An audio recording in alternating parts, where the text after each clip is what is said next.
Hello and welcome to the Place to Be Reviews. I'm Etep Wakuin. Today I am joined by a amazing guest who is if not a bigger horror fan than me, Trina from Real Horror. Welcome, Trina. Well, thank you for having me. I'm happy to be here.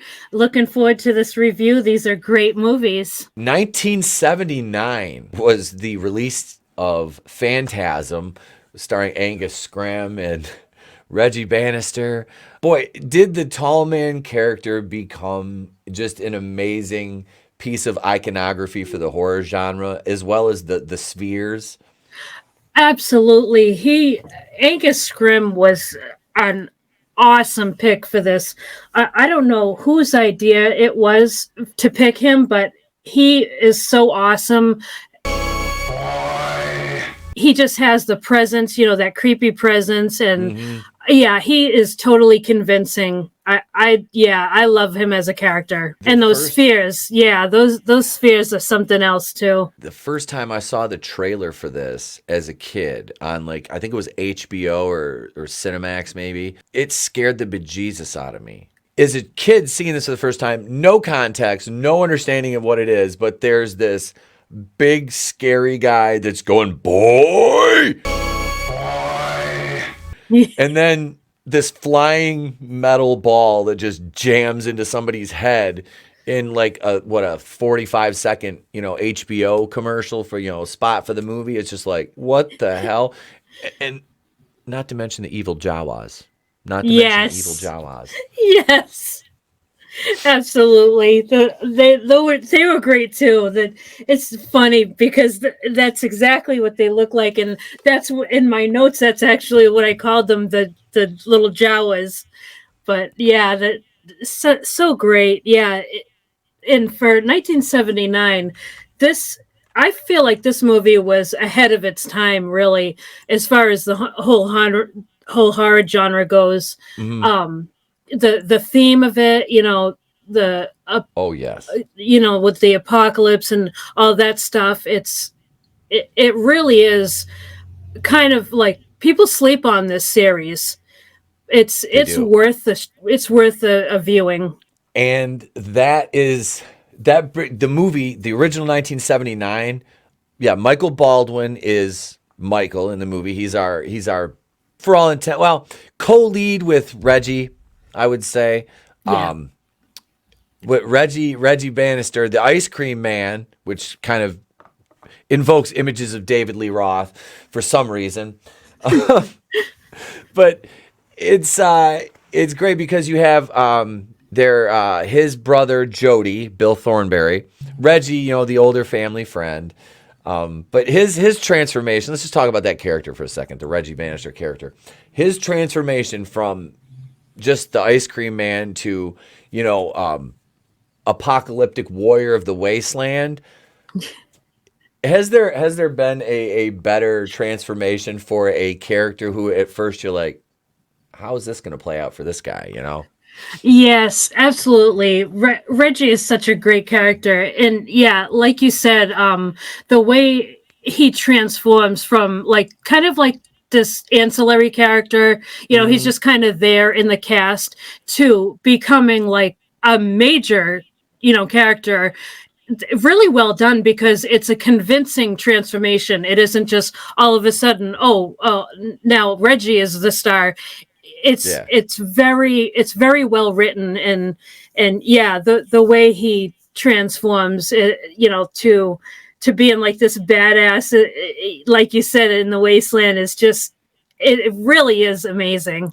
Not to mention one of the coolest weapons for a protagonist in horror, the 4-barreled shotgun. Yes, that was amazing. I love that. Yeah. The only downside to that is the reloading time. Yeah. But I mean, that is just a super kick-ass weapon that they came up with for him. And speaking of that, this was written, directed, photographed, and edited by Don Coscarelli. It was locally financed as an independent film. The great thing, the cast and crew, they're mostly amateurs, but Don Coscarelli's family and friends were so heavily involved in this. I believe it was his wife or his mom was the costume designer. That it's so incredible how they pulled this movie off in that fashion. Not only pulled it off, but then spawned a franchise out of it.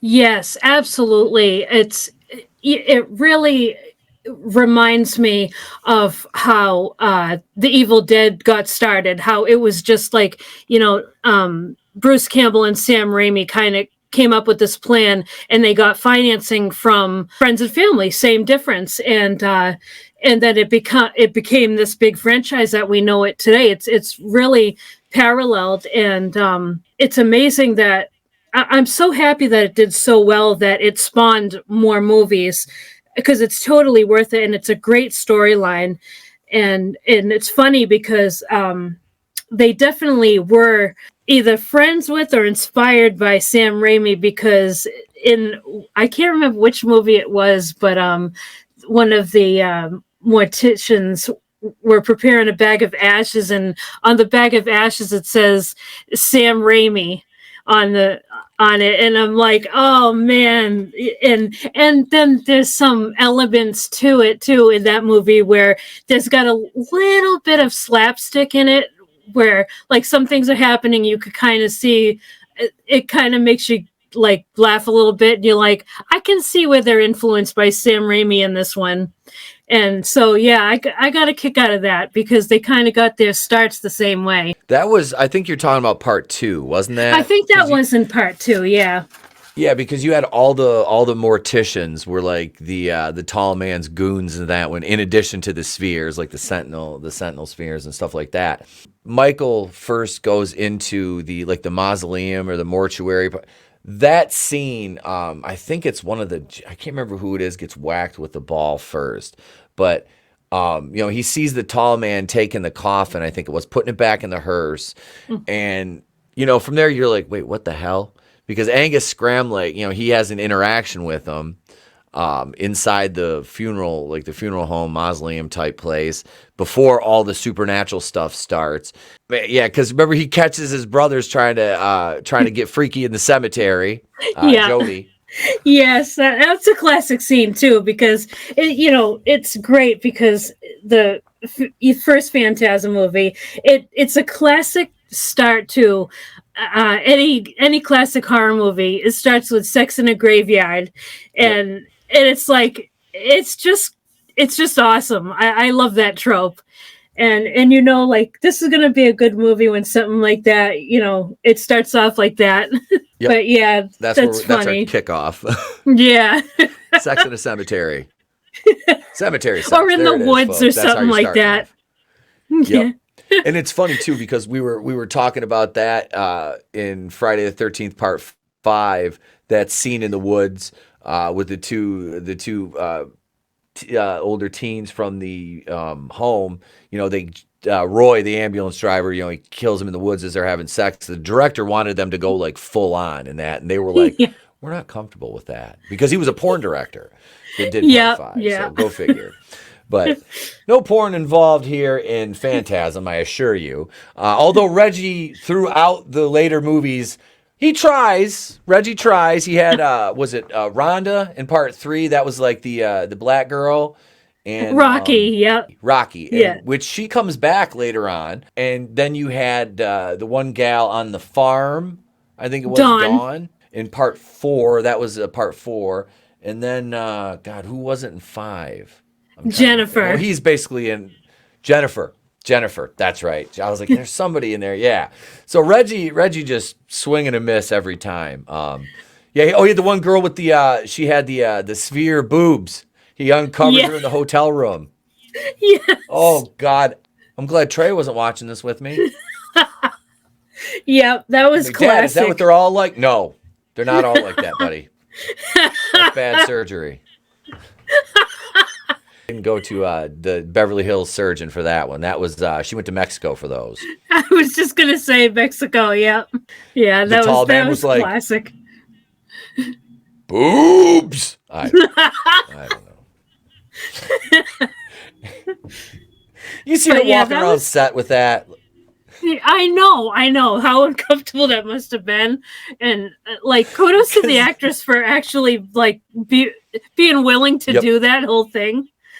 But it was so well done, and the practical effects were great too. And that is the best thing about the earlier entries is all the practical effects. And was it part 4 was 1998. I think it was 98, if I'm not mistaken. I think that's right. 98, Oblivion. And you could see that late 90s CG really, really, really taking over in that. And it didn't. Yeah, it was kind of like, oh God, do we really have to do this? Like, do we really have to? Because I hadn't seen part 4. I hadn't seen that one. I had never watched it before the other day. Yeah, I do. I saw it too. It was like, I mean, I can understand because, like you couldn't do practical effects where they were using the CGI. So yeah, I get it. But it seemed like it was kind of, they were using it to, I didn't feel like it was that necessary, but I do understand why they put it in there. It's kind of like show you the like apocalyptic nature of the other like dimension that he comes from and stuff. One of them anyway. And I kind of like got past it. I was like, okay, whatever. That was very War of the Worlds-esque with the floating balls in the sky in part 4. I don't mean the movie. I mean like the old 80s TV show. There's a deep cut right there. If you've ever seen the War of the Worlds TV show, I used to watch that on WGN on Saturday afternoons with Glow, Friday the 13th, the series, I think it was, reruns of that, and there was something else, but yeah, those, I really liked the series, but I have a weird taste for like old sci-fi series. Some of that stuff, people are like, what? I'm like, no, this was cool. But I never saw this series. 89-minute runtime, which is a chef's kiss for a horror movie as far as runtime goes. 80 to 90 minutes. You don't need anything more than that. I find the newer horror movies like The Nun 2, for example, which I just saw, hour and 51 minutes. Unnecessary. Unnecessary. Yeah, I completely agree. I don't see any reason for a movie to go beyond 90 minutes, to be honest. I don't think there are many movies that warrant it. If you got a good storyline, you can show the movie in 90 minutes. That's always been my opinion. If your writing is on point and you have good character development, then yes, you can tell the entire story in 80 to 90 minutes. Like 85, I think, is like perfect. An hour and 25 minutes right there. That's enough to like draw you in, but not make you go, are we done yet? You know? Yeah. No, you don't want there's a few exceptions I have with longer movies, which is Scarface and Glory. You know, there's movies that are like that for me, but no, horror movies, they don't need it. They don't need it at all. This one brought in on a $300,000 budget, $22 million at the box office. In 1979, for a horror movie, that's solid. That's solid. So the second one, Phantasm 2, I believe was the subtitle, The Ball is Back. They recast Mike in this one. Yeah. And this one suffered a down spiral at the box office. Opened to $3 million and only made $7.2 million. That's it. I don't want to go back for a second to the conclusion of the first one because we'll just kind of jump around with these, you know. And anything you have, you know, note wise or whatever, feel free. Sure. What did you think? Okay, so the end of the first one, you have Jody. You know, Jody gets killed. Mike and Reggie are in the house, and you know Reggie's downstairs, kind of playing his guitar. Mike's upstairs, and we get the mirror scene. Tall man in the mirror, and he gets pulled through. What were your thoughts about the way they ended that? I loved the ending to the movie. I thought it was great, and you can absolutely tell that they were like, I hope this does good so we can make more movies. That's Yeah. the way it ended. But yeah, the way that that the tall man, says boy, and then it drags him through the mirror. I thought that was very well done. It was like, whoa, because like you weren't expecting something like that to happen. So it was a good cliffhanger at the end. I really liked that a lot. They didn't really give away a lot of the interdimensional stuff in the first one. No, they didn't. They really didn't get into that at all. And I like that. That was the thing that endears me more about the first one is, if this makes more sense, it's more grounded than the rest of the franchise in terms of the abilities to, I guess, the ability to suspend your disbelief for a horror movie. Yeah, I agree with you on that. Yeah. It's the first one is strictly supernatural. This guy is obviously some kind of entity, or like a revenant. It's just him, and the spheres at this point are basically the heels. Yeah. Because I don't think did we get the little guys? I can't remember. Did we get the little guys in the first one? Well, yeah, we did see a little bit like you'd see them kind of scurry past, but you didn't get a whole shot of them. And then you got that scene with them in the big white room. Yep. With the tuning. Well, it's a gate. We don't find out till later that they're tuning forks, which that's amazing, and we can get into that. But yeah, I think it was. I think it was Reggie, or you know what? I can't remember who it was that looked into the barrel and said, kind of mortified by what he saw. We did see the other dimension through the gate because it tried to suck Reggie in. Remember when Reggie put his hand on the gate? It looked to me in that movie like a hell dimension. Yeah, with these little jowers kind of like doing whatever they do. But we really didn't get an explanation on what was going on. It was very ambiguous, which I like. But yeah, those you alluded to the tuning forks, which we get in 4. He uses the tuning fork to hold the tall man at bay, dings it, and he's sitting. Yes. It's part 4 because Reggie finds that. I can't remember where he picked it up. If it was at Dawn's at the farmhouse, or no, it was somewhere else. He's like laying on this like medical table, and the tall man was, doing something to him, and beside him is a pair of tuning forks. It's like just there. I don't think we really see where they came from. They just were there. A tuning fork, Yeah. Of all the things, a 4-barreled shotgun, flamethrowers, explosives, it's a tuning fork. Yeah. What was really neat was as the franchise unfolded and the movies came out, you got, especially in Ravager, which, boy, was that a Frankenstein's monster of a movie. It was. That was like Halloween 5 or Halloween 6 with Paul Rudd. Yeah. Donald Pleasant's last one. That was just cobbled together. It really was. Yeah.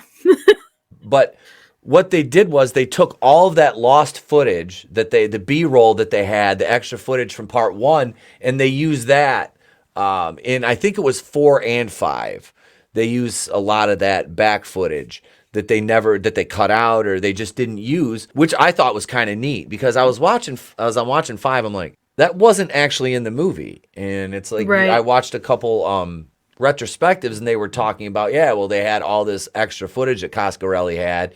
And he's like, well, we can use this for Ravager. It's like, oh, all right. Yeah, it's actually a brilliant idea when you think about it, because you don't have to spend money on, getting those scenes out and all that stuff. It's brilliant that he used it that way. By Ravager, because Angus Scrimm died not long after that, I think. I think it was 2018, I want to say, that he died. Yeah, 2 years after that came out. He looked rough in that. Like he did. You could see did. He didn't look well. Yeah. Which, he was older, but I was glad he was in it because he was in every movie in the franchise. Yeah. And it was the same actor that played Jody, Michael Baldwin, Bannister. It was nice. It was nice to see them. Yeah, absolutely. That's actually one of the things I wanted to mention was continuity of the cast as well. Other than recasting Michael, in the second movie, it was nice to be able to hang on to the characters for the entire franchise. You don't get that a lot. Actually, it's pretty No, rare to get that. they'll always recast characters Hmm. for, sometimes no apparent reason. But Right. then, you find out stuff behind the scenes. Yeah, either pay disputes or personal, like not getting along with this person or some stupid reason that kind of screws the fans over. But I can understand it if things aren't working for them. We had a gap in releases too. Yes. Kind of almost akin Halloween, between Halloween 3 in 1982 and Halloween 4 in 1988. We had actually it was much longer. We had 9 years in this, from 79 to 88 with Phantasm 2. Okay, so we start out with recapping part 1, and that's Yeah. when we get like the full on like Jawa attack, I think, because he jumps out of the cupboard at Reggie when he's downstairs after Michael's taken. You had what's his name? James LaGrasse was Michael in this. It didn't make any sense. Recasting it made no sense. Like none. Yeah, I wonder why. It was studio interference. Of Be- course. because the first one was released by, let me see, Universal, of course. Of course. Okay. So Universal got involved with it, and they did not like Michael Baldwin. They decided that they needed to recast, and that's what we got LaGrasse. And it didn't make any sense. But Coscarelli still wrote and directed it, and it was produced by Robert Cazeta. And again, we have LaGrasse as Michael, Reggie, Angus, Paula Irvine, and Samantha Phillips were the main characters on this. Darren Okada was the cinematographer, and the music by Fred Miro in the first movie, including that initial score for just that theme they use in the credits. It's so haunting. It's reminiscent of The Exorcist almost, I think, the tubular bells. Oh yeah, I can see that. Yeah, I can see the parallel to that. Yeah, I like that. It's Phantasm has, that theme song where if you hear it, oh, that's Phantasm. I Yep. love that. So that's good.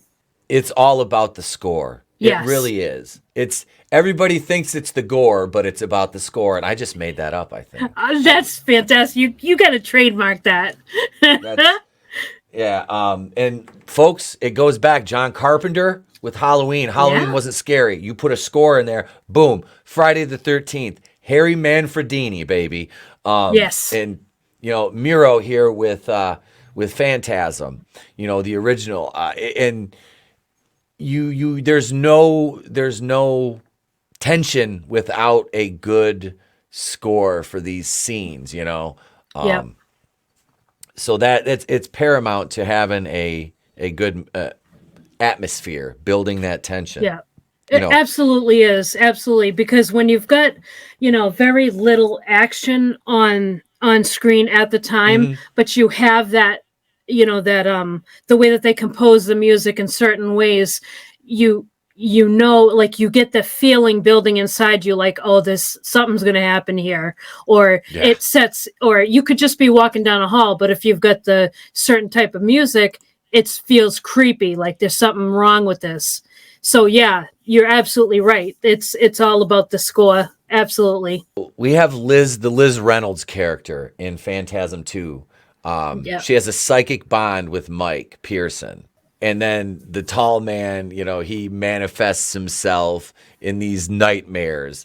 And Liz is, pleading to Mike for help. What did you think of that whole the psychic bond thing with them? Like, aside from the recast, I mean, what did you think of that whole storyline with? I thought that this was going to be a new theme in the franchise. Like, okay, so the tall man is connecting people together and stuff. I wasn't a big fan of it, because I didn't really understand the need for her character.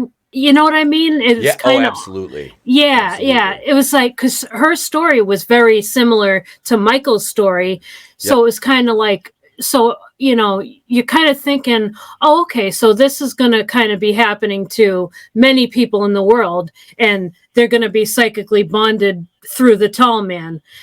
But that's absolutely not where the franchise went. So that two is definitely kind of a deviation from the franchise. I mean, they did still stick to major themes that Yep. make it throughout the franchise. But yeah, her character was a little bit of like a odd choice to me. Yeah. I'm not sure with this character, but I'm sure they were like, we need a female character. Yes, absolutely. I would put money down on that's the reason. Universal said we got to have a meaningful female character that's connected to the plot. Yeah. This is pre-Bechdel test days, I believe, but its influence was still felt in '88. Oh yeah.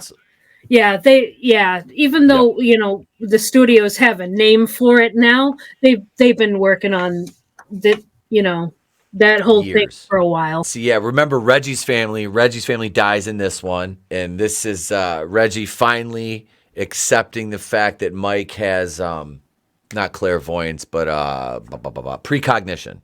Yeah. Precognition. So Mike has this now, and Reggie acknowledges it. So yeah, and they find all the graveyards being pillaged. This is kind of when they start to figure out that he's building his ranks up.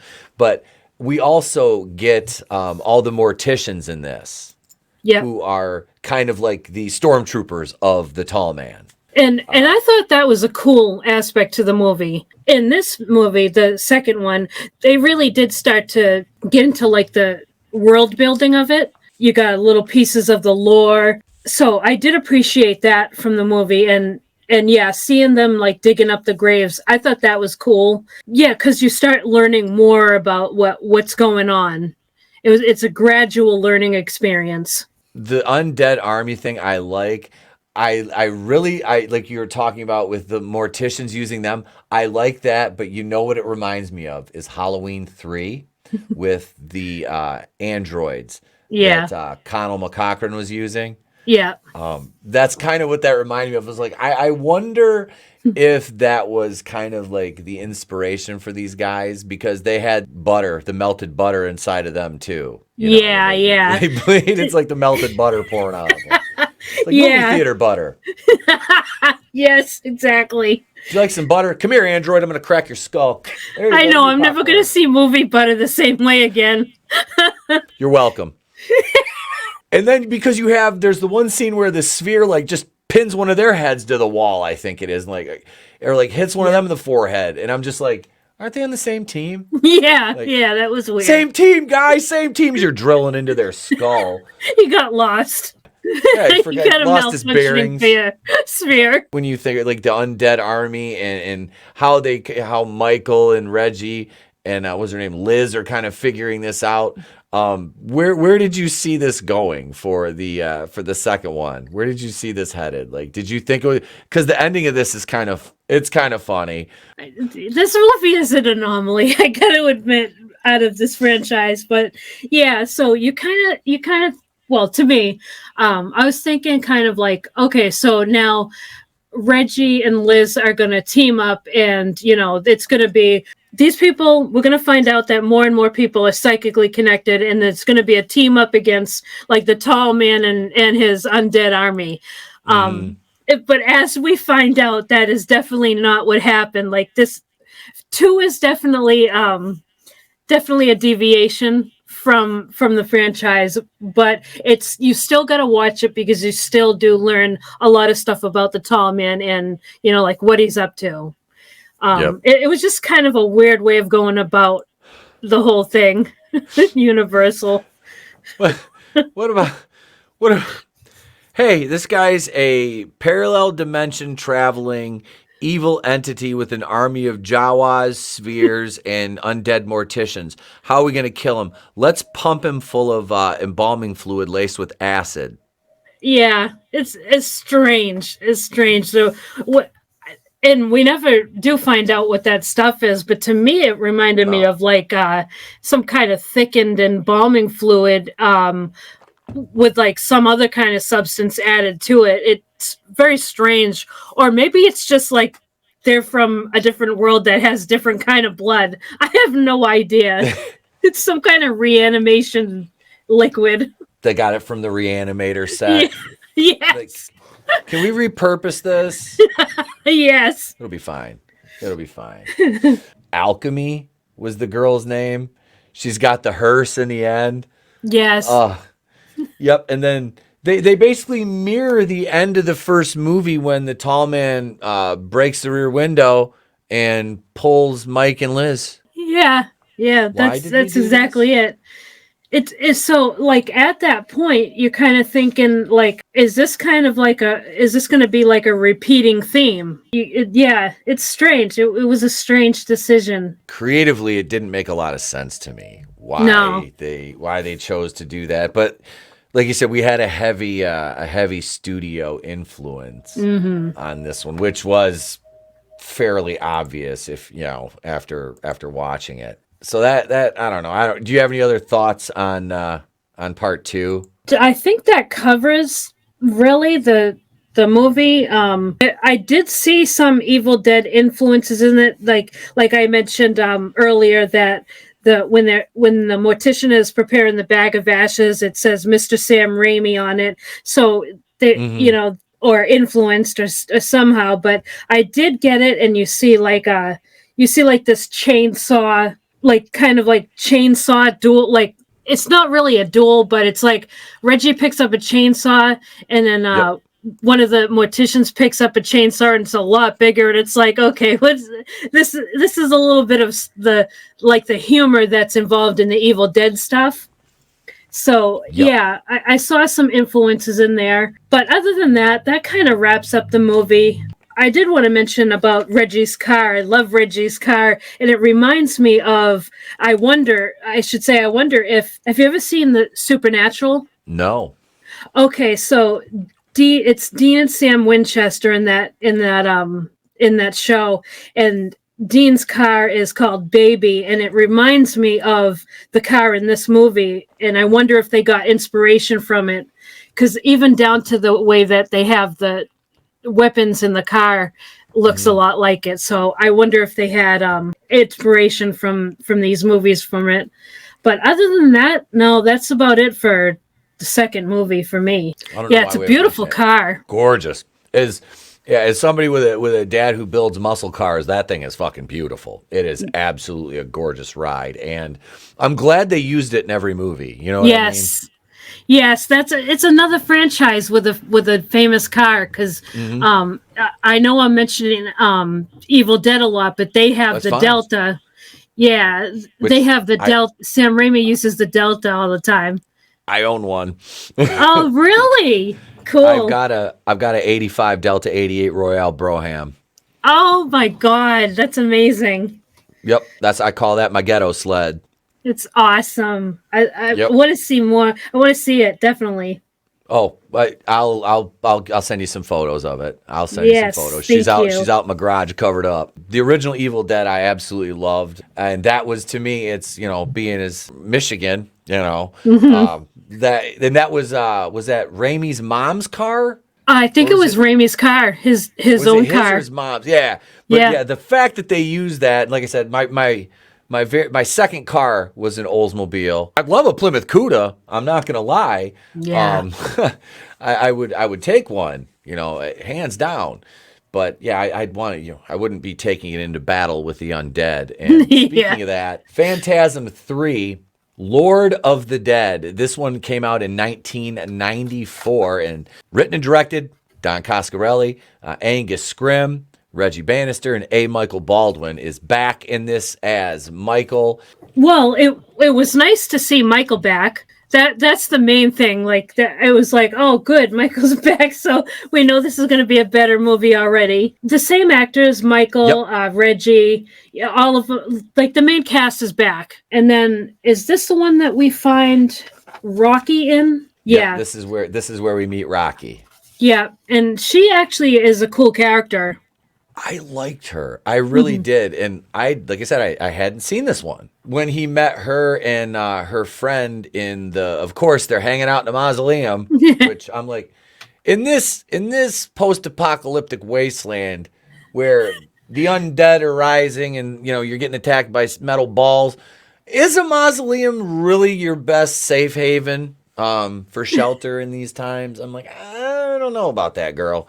Her and her friend, who meets an untimely demise with the ball to the head, of course. That was in the first one too. Yeah, that's a great effect, which they kept using and expanded upon as the series went on. In the ball, this is gonna sound weird. The spheres, I won't say the balls gained more sentience. Once they dropped, they gained more sentience and formed a rich baritone. That works because you get like music in the movie, so with the tuning forks and stuff. Yep, and I was just gonna say, you read my mind, and ergo the tuning forks to combat the balls and the tall man, whose balls dropped.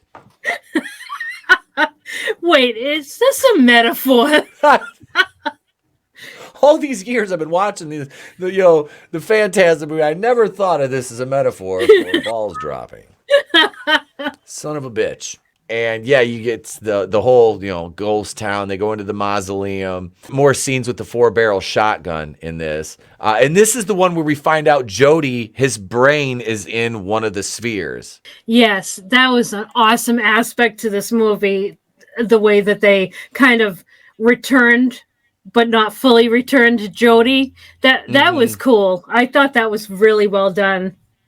Yeah, that caught me off guard, because you've been seeing him in like the dream. You saw him in the dream sequence, I think, beforehand when he goes into ball form. And remember, because they open it up and you can see like the brain inside there. It's that was cool. Yeah, very cool. This is also where we find out that, like most old people, the tall man does not like cold weather. Yeah, we find that out when he's like, and the way he walks. Have you ever heard a metronome? It's one of those kind of rhythm keeping devices that goes like click, click, click. Oh, click. It goes the thing. Yeah, exactly. Yeah. Yes, they use it for hypnosis. Yeah. Well, it's actually it's musical. It's used for music and like to keep the rhythm and and that is how when you listen to the tall man walk, that's his pace. Click, click. But I mean, it sounds different when he's walking, but that's his pace. He walks. I never noticed that. Yeah, it's really cool. That's it. See, that's Trina's. She's got the cool facts here, folks. That is, I never would have picked that up. That's freaking awesome. Yeah. I love that they put that in there. That's some really good creative talent. Things, just the layers to these, and people look at these like, oh, these are just bloody exploitation of violence and things like that, and it's like, no. There's much more. There's much more to it. Yeah, absolutely. I mean, there are movies out there that I'll admit that there are horror movies out there that are just gore fests, and it's torture porn. Yeah, I don't, hostile. And it doesn't appeal to me at all. I like a good story and stuff. Mm-hmm. But no, these movies are definitely not that. There's a lot to these. But yeah, you had mentioned about how we find out that he doesn't like the cold, and we find that out when when the tall man's walking down the sidewalk, and the ice cream truck, the back of the ice cream truck opens, and there's like that moisture, the cold moisture air. And he kind of like freezes for a second, and Michael's watching him from the other side of the street, and they lock eyes. That's a really cool scene right there. And Angus Scrimm, given like how his character is portrayed, he didn't have to do really too much physically. It was more or less voice in just his presence and facial expressions. Yeah. That's what he relied on as a villain, because the supernatural aspect of it. And I didn't mind that at all. It's like, I don't need every villain to be like a hulking slasher. This was a supernatural, cerebral type horror, which I enjoyed. That's why this is more sci-fi horror, given the interdimensional aspect, more so than, I mean, there's still the supernatural aspect, but it's more science fiction towards the later we got in the franchise. It leaned more into that. Yes, I would agree with that. And usually I don't like that combination, but it works. It's well done in the Phantasm franchise. It really is. Few notable exceptions to that, I would say, would be Alien, that style. Terminator is kind of a science fiction horror. There's been movies that have tried that and just failed miserably. Like the Phantasm, it clicks. The marriage of those two genres coming together, and a lot of times that's oil and water. No, it worked here. Even the wonkier we got later on with, like I said, the films being cobbled together. Part 3 was the last truly coherent entry into the franchise, if that makes sense. I would say so, because 4 and 5 definitely lean more into the science fiction of the universe. So they kind of feel not different movies, but just different kind of feels to them. Whereas 1, 2, and 3 definitely lean more on the supernatural aspect. Although in 3, like I would say a transitional movie, because you got the supernatural part, and then they start to go into the science fiction part of it. I should say the science of it. And I think it's a good balance, actually, that sets up 4 and 5. Yeah, I feel like even though 4 and 5 are kind of different, they're still good endings to the franchise. Yeah, I didn't hate 4 or 5. It's just you could definitely see the problem, with Angus's age, because that movie got stuck in development hell for years. It sat in development hell, cobbling it together, making a coherent story, using all that bloody CGI that wasn't in the first 3. We said 4 started to lean on it, but one thing we've neglected to mention: the B plot with Tim, the young kid who's basically a murderous Macaulay Culkin, and the 3, the girl that they kidnap Reggie, they take his car, the hot girl. Okay, all right. So I like beautiful women. If I am in a post-apocalyptic wasteland and I see this inexplicably beautiful and well-kept woman, and she's flagging me down, and I'm like, this seems too good to be true, I'm just rolling the window up and hardline, and it'd be like, not today, Satan, not today. Reggie can't help himself. Oh, poor fucking Reggie. Always hey, I'm getting a bit crassy, but all he wanted was some coos. That's all he was looking for, was a little bit of coos, and nobody would oblige Reggie. It's a poor Reggie. It's always a swing and a miss. Reggie was he was an incel before incels were a thing, I think. Oh, poor guy. And I love Reggie. And it's funny because he had all the confidence. You know what I mean? He had no problem like trying and stuff, and it just wasn't happening for him. Like the writers were like, no, he's not getting any. They're like, look, in all honesty, Reg, we'd love to give you a love interest, but you're, as far as leading man, getting like, I mean, even like a soft 7, they're like, we can't do it. We can't, he's like, really? I can't even cop a feel on the girl with sphere boobs? They're like, not a good look, Reggie. Not a good look. Not only her boyfriend, but I don't know, the older guy with them. I don't know if he's like daddy. He was the lead bad guy in Adventures in Babysitting on the car theft ring. Oh, wow. Yep. Yeah, I didn't realize that. I was watching that and I'm like, I know this guy from somewhere. I know he's not like a major name, but I'm like, I've seen him in another answer. I was like, Adventures in Babysitting. I'm like, take the mustache away. I'm like, Adventures in Babysitting. Those 3 get just murdered. Tim is like a little badass. He was almost like Carl from The Walking Dead. that's kind of, but he had some Home Alone-esque traps in the house. He's just fucking gone. Yeah. In part 4, he's just gone. No explanation. Yeah, I was hoping to see more of him because he was a little badass. Yeah, it was funny the way they set up Tim, because like you said, the Home Alone aspect to his house, but it worked too, because on one hand it was cheesy because it's like, okay, this is Home Alone, but on the other hand it's like, well, he is in an apocalyptic world, and he wants to live peacefully in his house, but these goons keep coming around, so it does work. But yeah, he was a good little character, and he was well acted and everything. He made sense to kind of join the team. When we went up to his house and the three idiots were walking up to his house, I thought the graves were his family. At first, I'm like, I was like, there's the family right there, and probably there's. And I told me and the wife watched. I said, there's the family. There's one person left in the house. And I was like, well, there's one person left in the house, but those are the people that tried to get in before. Yes. It was like that was a warning sign. How about what? Let's see. What did he kill the chick with? I'm trying to think what she got killed with. Was it a knife? Yes, it was a knife. Yep. She got the knife. Doofus got the boyfriend got the frisbee. Yep. Was it the frisbee to the throat? It was like this thing that came down from the stairs, and it had brutal. This kid is fucking brutally murdering people, which I'm like, okay, I'm here for it. I'm here for it.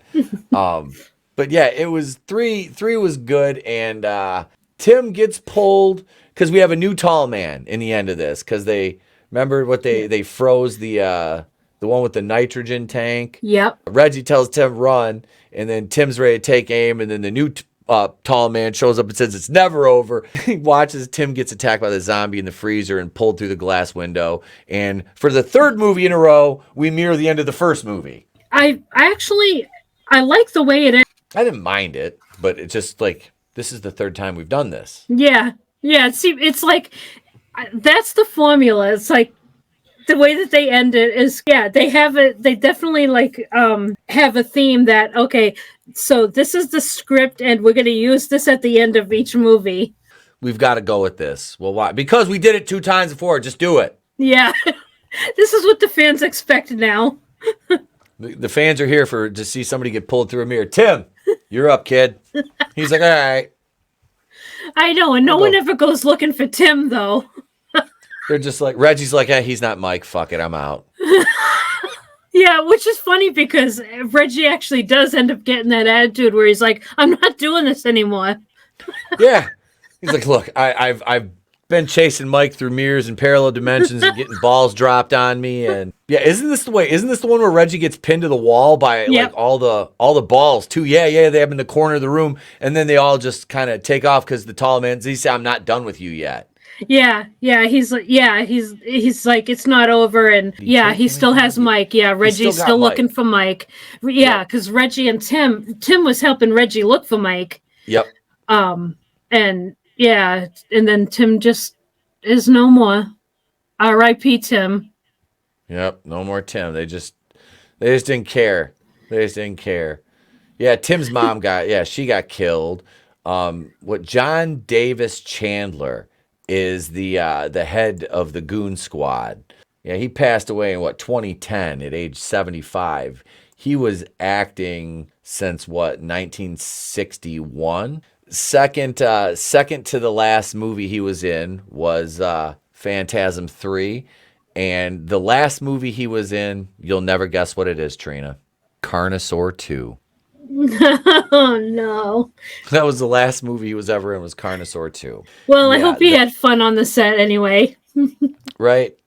It's I always think it would be fun to play like kind of like that. You see the ancillary like asshole type characters that just get like brutal deaths. Yeah. I always thought it'd be fun to play a character like that. Yeah, probably easy too.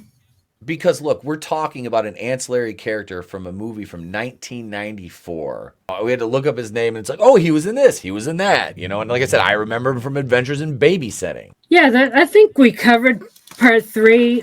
Rocky was a cool character, a little bit girl bossy, but it wasn't out of control. Like it fit the movie. And that's another one like Reggie tried to get it on with, and it was just not happening.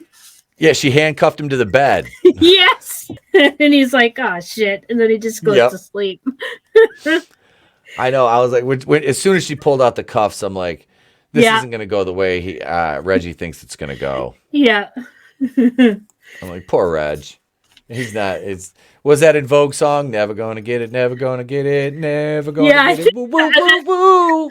That leads us into Phantasm 4, Oblivion. As we stated before, this one, I think this was straight distributed by Metro Goldwyn Mayer and Orion Pictures, and directed by Don Coscarelli. Score, let's see, this time the score was Christopher Stone, who took over on part 3, actually doing the score for this. It was evident, I mean, that the music, well, they wanted to go with that more 90s, you know. Mm-hmm.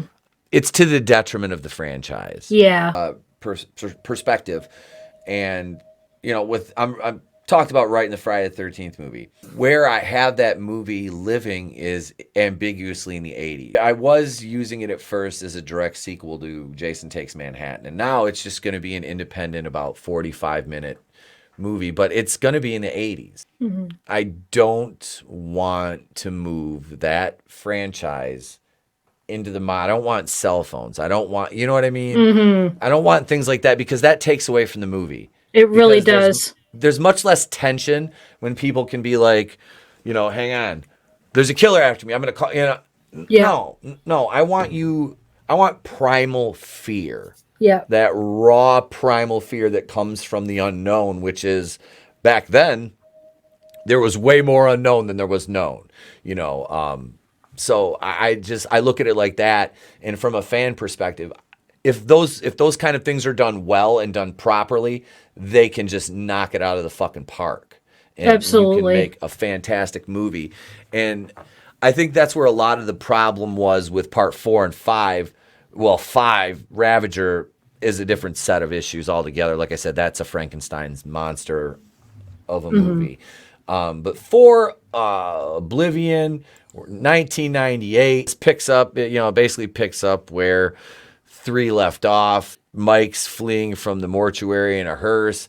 Reggie's trapped inside by the spheres, and, you know, instead of killing Reggie, the tall man lets him go, saying now the game begins. Yeah, Jody's still the sphere that can occasionally resume his human form.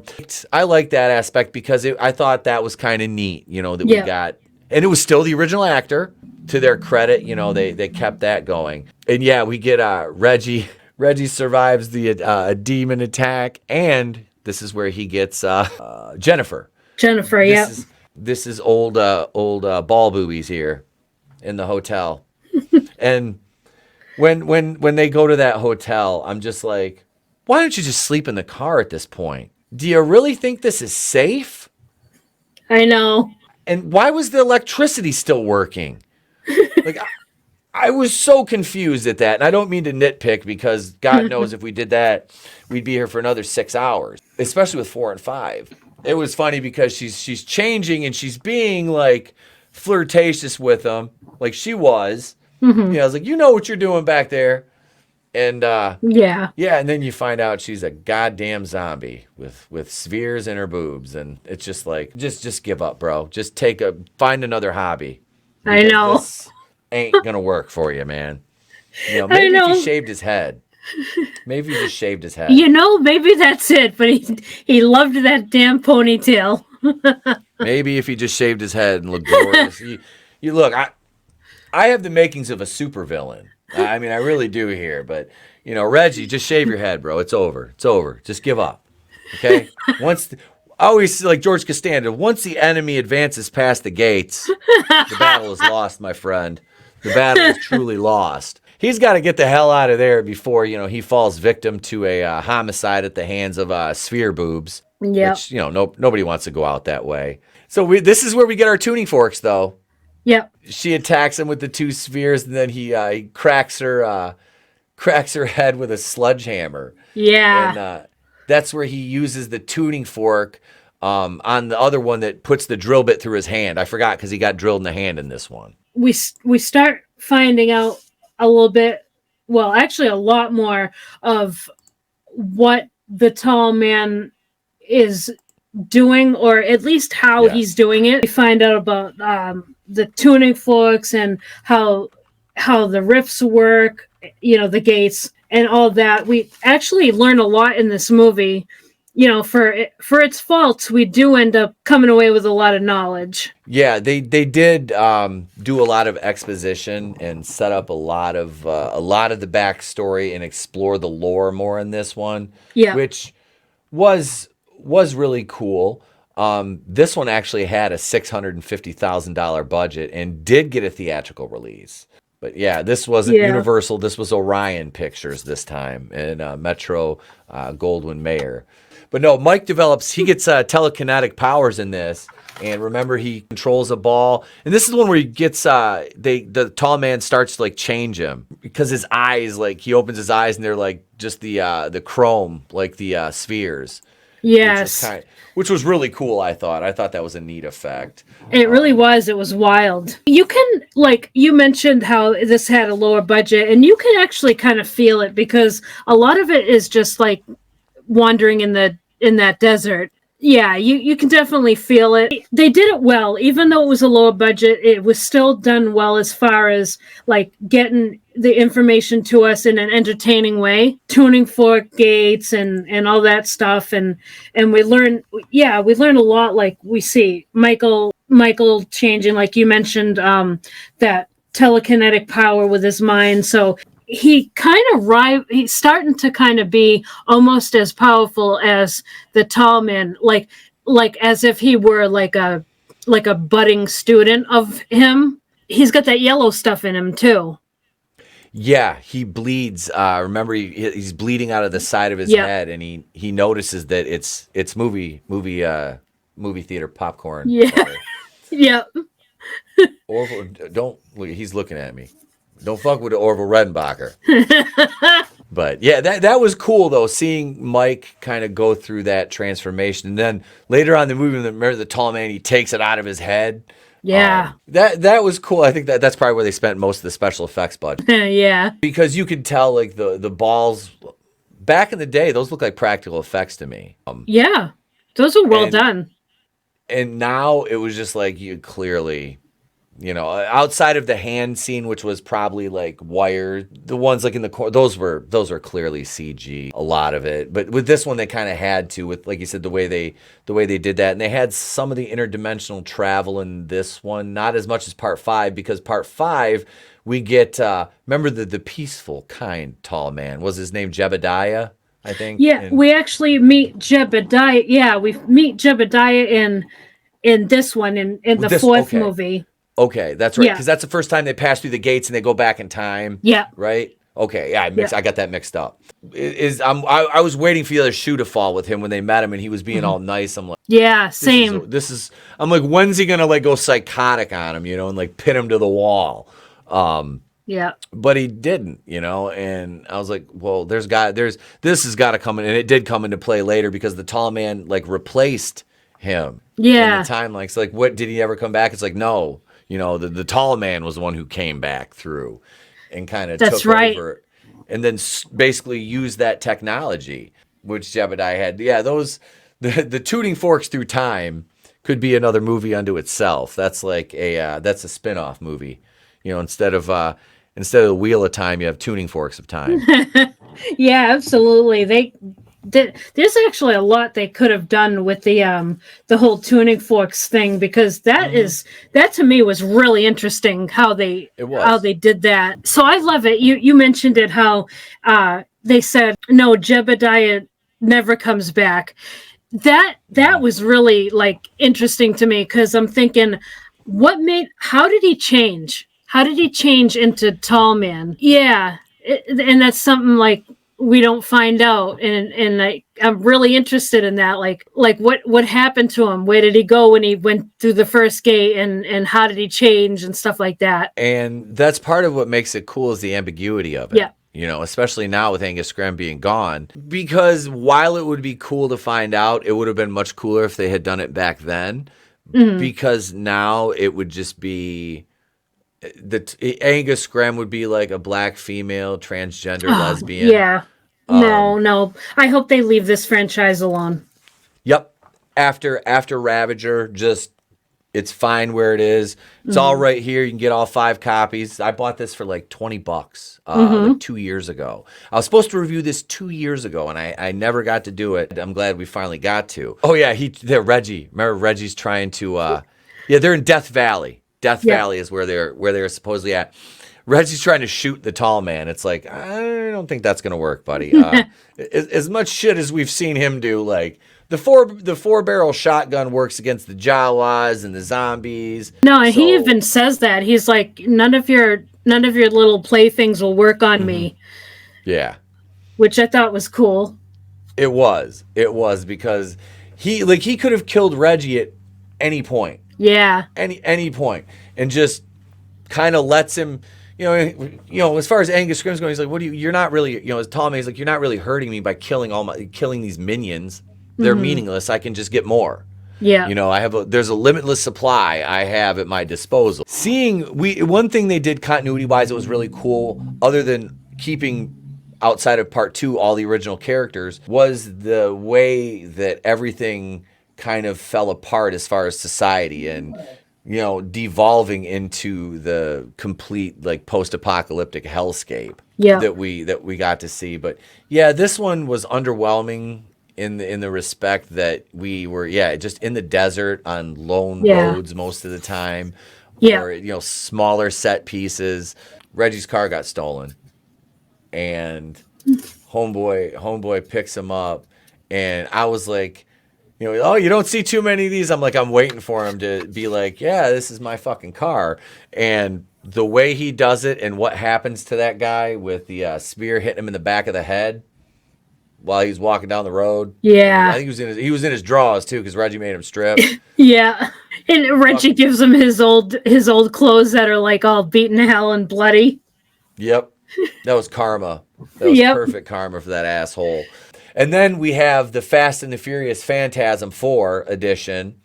Is Reggie is driving all over the place, shooting at the spheres. Are we doing this? This? We're having a gun battle with him now. Like, I was like, did James Wan have something to do with this? Why weren't there any white doves flying out? I don't know. It was kind of funny. Like, I didn't hate it, but it was just kind of funny, Out of all the ways we've seen people like combat him, he's like trying to shoot him out of a moving car. So this one switches between an older Michael and younger Michael a lot. Young Michael is in the car with Reggie, and Reggie is hearing like a voice from the tall man, and he asks young Michael, "Do you hear that?" And Michael says, "It's just the wind." Oh, and also old Michael says that he's dying. Older Michael says he's dying. Like I said, I watched 3, 4, and 5 in the same day, like back to back to back. I think after the tall man extracts the sphere from Michael's head, that's when he says he's dying. But Reggie's like, I'm coming right back for you. And this is when they're switching between dream worlds or dimensions or whatever. But young Michael is in the dimension with Reggie, and Reggie's hearing the whispering, and Michael says it's just the wind, and then it ends. And that was Phantasm 4 Oblivion, which means we are at the last one, which is Phantasm 5 Ravager. Yeah, development hell for I don't know how many years. This was just sitting there. It came out in 2016. It was released at Austin's Fantastic Fest and came out on demand on October 4th of 2016.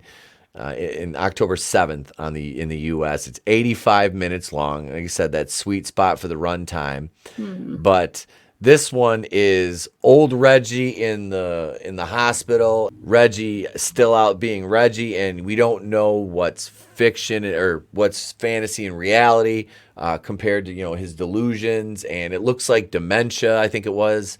he had, and parts of it were just sad. Yeah, I agree. Yeah, this movie was a little hard to take. Well, you mentioned it was cobbled together, and I think that's a perfect explanation. Well, I should say perfect description for the movie, because that's exactly how it feels as you're watching it.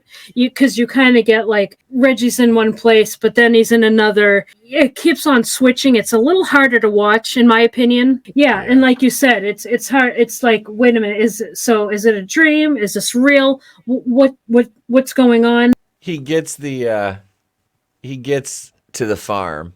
He meets Dawn. And it's like, okay, he makes, she come. Remember, he's hitting on her, and he's trying to play her a song. She comes downstairs and he's sleeping. He finds her up there just being fucking brutally just destroyed by that sphere. Just blood everywhere. Then he goes out because Demeter is out there, which I can't think of that guy, but he was in Lost.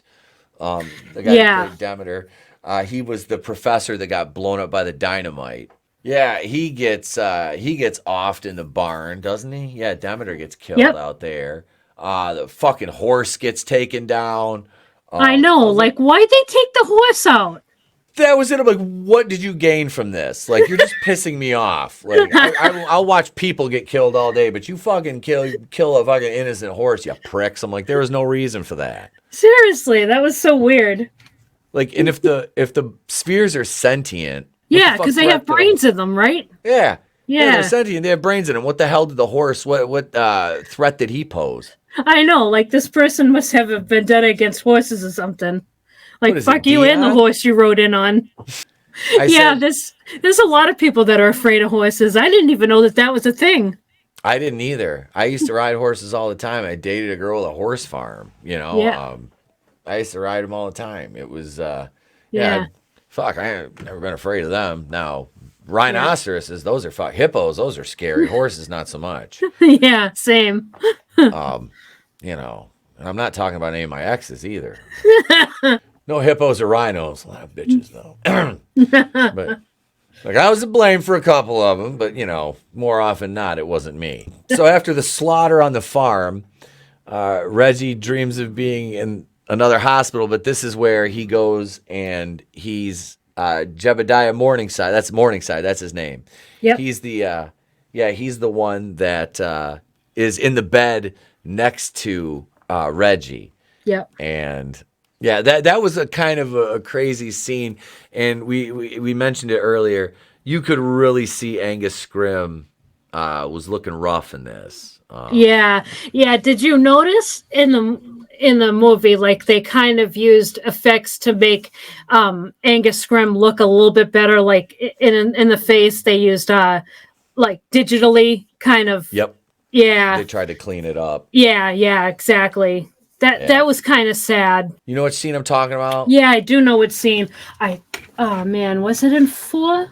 Do you know how they shot that? Because people think that they like closed off an area of like down, because I think they shot that. It was L.A.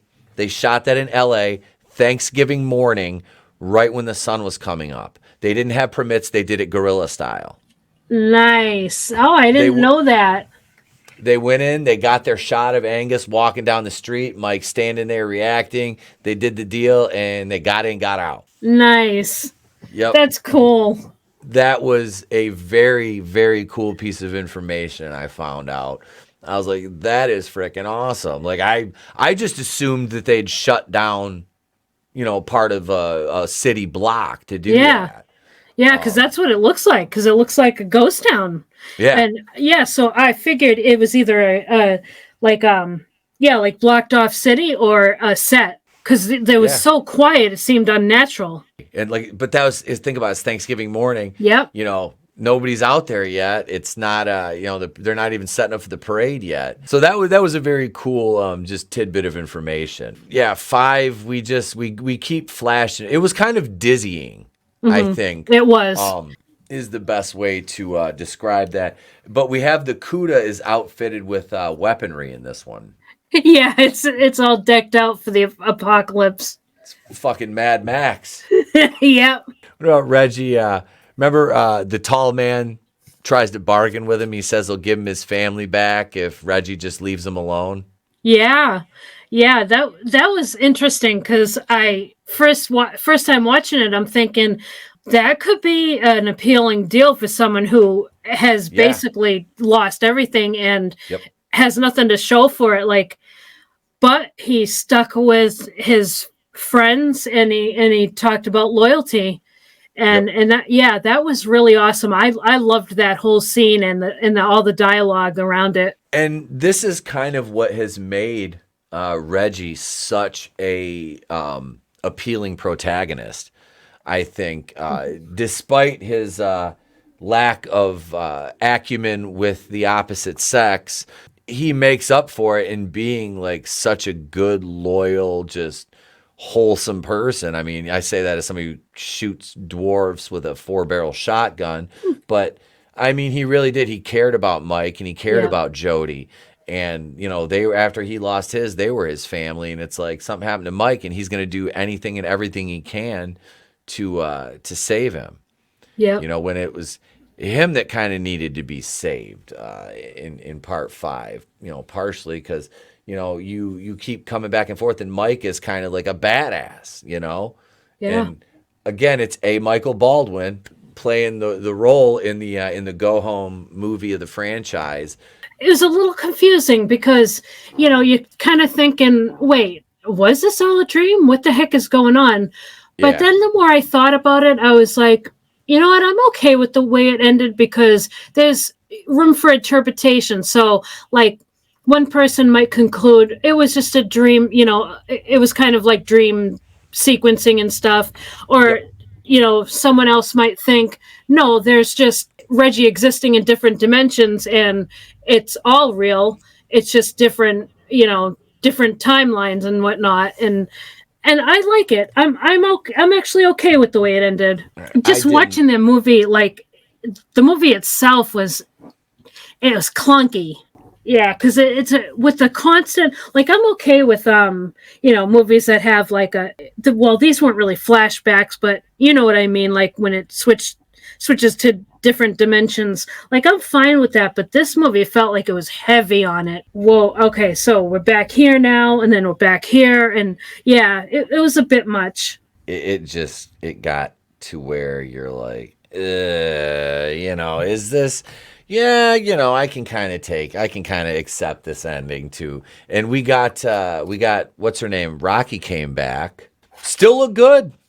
Yeah, yes, she looked good, awesome. Yeah, it was awesome to see her at the end, and that not a Jawa dwarf, but an actual like little person crawled out of the gate, and now the 5 of them are a team now hunting the tall man. I was good with that.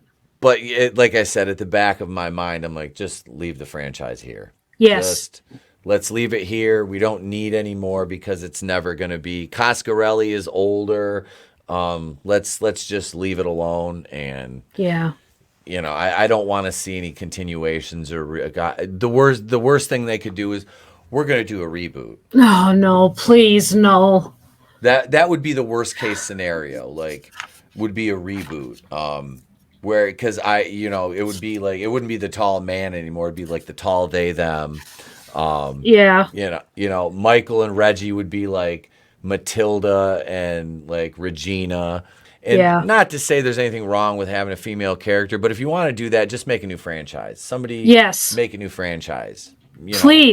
Please stop with our franchises that already exist. Create your own. Phantasm Ravager, we can pretty much both agree that while it does have its pluses, the minuses were obviously, you know, advanced age on Angus Scrimm, development hell, a lot of bad CG in this.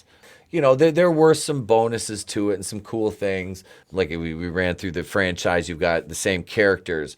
You had Rocky come back. You've got the Cuda looking all Mad Max-esque, which was kind of cool. I kind of laughed at the tactical team fighting, you know, the demons. That was kind of humorous. But, you know, they got wasted anyway. Overall, you know, the franchise, if you're thinking about watching this daunting task of watching all these, the dip in quality is very noticeable after the first one. They're still enjoyable though. There's still good things about them, and I didn't really hate any of them. I was more confused by Ravager than anything else. I enjoyed watching him. Like I said, I owned him for a couple years, so it's like, and I'd only seen 1 and 2, so it was kind of cool sitting there and watching a movie for the first time from '94, '98, and then 2016 with Ravager. I agree. One thing we forgot to mention. Well, I don't know if we forgot, but the ending of 5, when we were talking about the ending, wasn't it really sad when Reggie and Jody were next to the bed as Michael? Yeah. I mean, I'm sorry. Michael and Jody were holding Reggie's hand. And he just like goes to sleep. But we see him in the car. That's the ambiguity of what is real but that was a really sad. But yeah, as far as overall thoughts, I largely agree. I do love the franchise, and 1 is definitely like the best movie of them all. But the whole franchise, you get a lot of lore that's really interesting, and the way they did it with, the science fiction and the horror together is really well done. I would give the overall franchise 7 out of 10. So 7 out of 10. I can agree with that, honestly. I can agree with that. And I really, it's a lot to do with the actors. Yes. It's the actors. Coscarelli did build kind of a really cool world around this. And Ravager was the only one he didn't direct. David Hartman wrote and co-wrote Ravager with Coscarelli. But yeah, Coscarelli still got a producer's credit. The franchise is steeped in lore, iconic antagonist in the Tall Man. The spheres are, I would say, almost as recognizable as the Lament configuration among horror fans. I would definitely agree with that. It's a great mythos that Coscarelli created with this world. So I enjoyed it. I want to thank Trina for being here and reviewing this one with me. Thank you, Trina. Well, it was a pleasure to be here. Had a lot of fun doing it. Thank you, everybody. I hope you enjoyed. And Trina's information is in the description to the video, folks. And be sure to join us on October 11th on Trina's Real Horror channel, where we will be reviewing Friday the 13th, Part 7, A New Blood. And then we'll come back over here and we'll watch Witchboard from 1986, folks. I'm Etep Okui, and from the Place to Be Reviews, we've been here with all yous. We don't see you. Have a great day. A pleasant tomorrow. We will catch you on the next one. Boy! Life moves pretty fast. You don't stop and look around once in a while, you could miss it. It's better to burn out than to fade away. I could do this all day.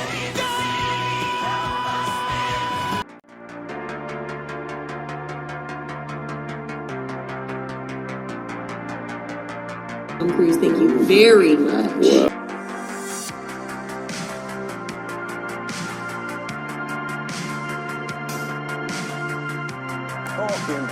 What's up, bro? Hello.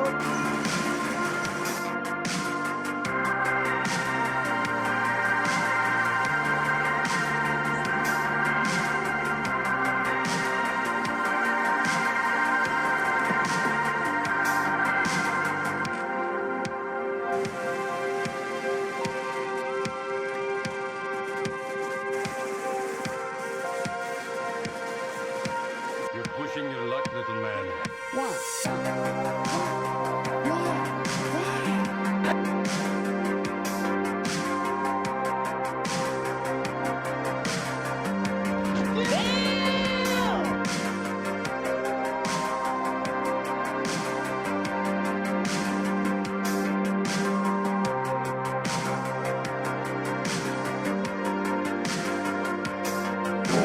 No tears, please. It's a waste of good suffering.